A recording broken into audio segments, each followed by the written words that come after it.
Just Ash here. Microsoft's show wasn't actually as disappointing as I was expecting. They showed off a whole bunch of games. There were 50 games, 18 exclusives, and 15 world premieres, which was actually pretty good. It certainly did a great job of getting everyone hyped up about what Microsoft is releasing this year.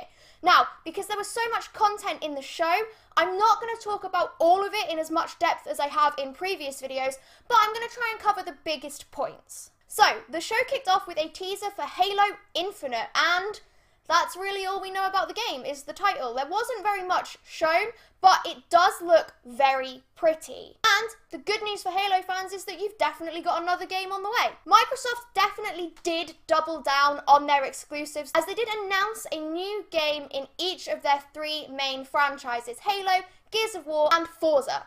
Now, Forza Horizon 4 has actually managed to make me interested in a racing game. They're not normally my thing, I think they're a bit boring, but Forza Horizon 4 is so pretty, and it's set in the UK, so it was always going to be a bit more appealing to me. It will feature dynamic seasons and an absolutely gorgeous 60 frames per second mode. I may have to buy an Xbox One, not just for Forza Horizon, although that is a big draw. I am interested in a couple of the other exclusives as well. For Gears of War, Microsoft totally punked us. They showed the Gears of War logo and the crowd went wild with cheering, and then they showed a little Funko Pop character and announced that it was actually going to be a Funko Pop mobile game, and there was dead silence in the crowd at E3, and at One Life Left, where I watched the show, the crowd was heckling like nobody's business. But of course, Microsoft weren't just going to leave us with a Funko Pop game as the only Gears of War entry.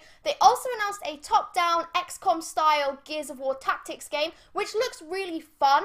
And of course, we got a mainline entry into the franchise as well in Gears 5. Now, again, this game looks absolutely stunning. I'm really interested to see where the story is going to go. And that brings the total Gears of War franchise releases for this E3 up to 3 games, which for Gears of War fans must be fantastic. Other exclusives included a DLC for Cuphead, which is called The Delicious Last Course. This will feature a new isle, new puzzles, and a brand new character in the form of Ms. Chalice. We also got a release date for We Happy Few, which is on August 10th.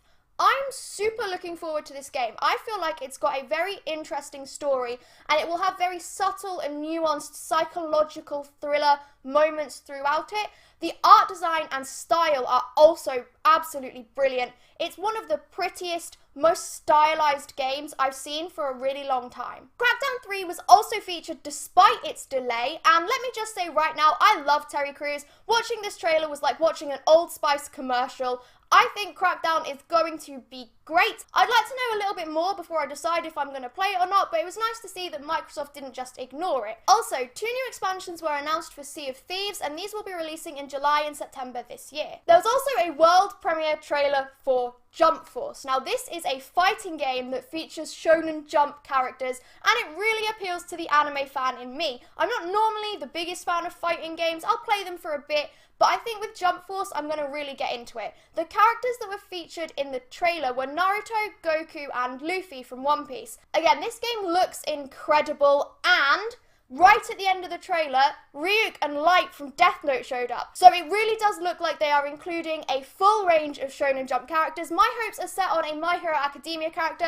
I don't care who at this point, I just want someone. Shame it's got a really awful name. Jump Force really doesn't do it any justice. Sekiro Shadows Die Twice was also featured, and this is From Software's new game.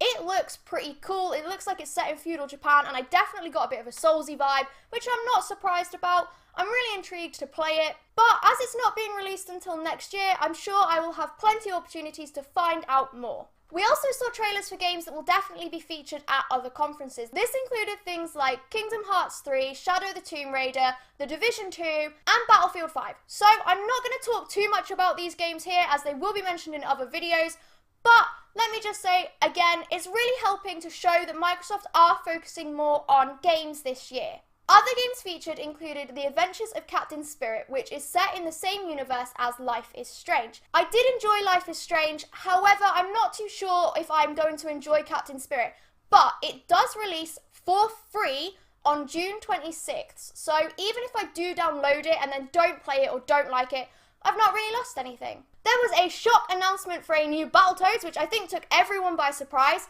And they also showed off the crowd-funded skateboarding game Session. Now, I legitimately thought that this was going to be Skate 4, but I'm not even a little bit disappointed that it isn't, because skateboarding games are always great fun. They're good to have a laugh at because you're never very good at them at the beginning, and if you're like me, you never get very good at them, so you just end up laughing the whole way through. Devil May Cry 5 was also shown, and I'm kind of in two minds about this game. On one hand, it is a Devil May Cry game, so I'm sure it will be great.